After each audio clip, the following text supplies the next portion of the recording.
Coucou les filles, je vous présente aujourd'hui un nail art de style attrape-rêve avec un dégradé de saumon sur une pose blanche.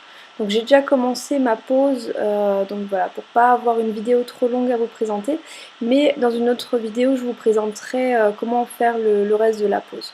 Donc là je commence par vous montrer donc, comment appliquer donc avec du vernis blanc et du vernis saumon mon dégradé. Voilà. Ensuite, je passe le cleaner donc sur les contours pour éviter que mon vernis sèche et qu'après ce soit difficile de l'enlever.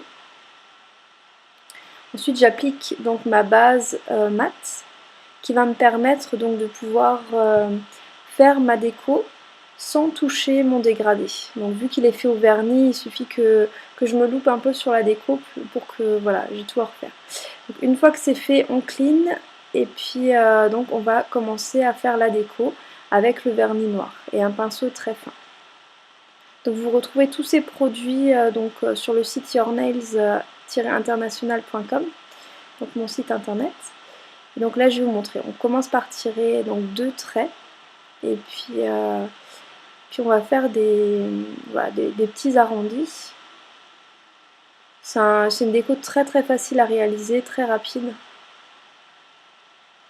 Et puis qui est plutôt d'actualité, je trouve.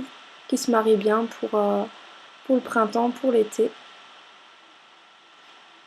Qui pourra tout à fait vous convenir à vos clientes. Voilà. Ensuite, on met des petits points à l'aide de notre bâtonnet en bois de rose. Et on va continuer tranquillement donc, notre déco. On tire des traits, alors le plus droit possible, c'est pas évident, et relativement fin quand même pour que ça fasse quelque chose de sympa. Dans la prochaine vidéo, je vous montrerai aussi comment, surtout, je l'ai fait de la main donc gauche sur ma main droite, donc ce qui n'est pas forcément évident. Donc je vous montrerai comment faire ça. Voilà, donc j'ai fait des pampis comme sur l'autre ongle pour avoir un petit peu un rappel, et je vais former mes plumes. Alors là, très facilement avec le bout du pinceau, un petit peu de vernis. Et puis je viendrai gratter en fait le centre de ma plume avec le bout de mon bâtonnet en bois de rose pour réussir à faire vraiment le centre de la plume. Donc voilà, je mets les petits détails pour finir.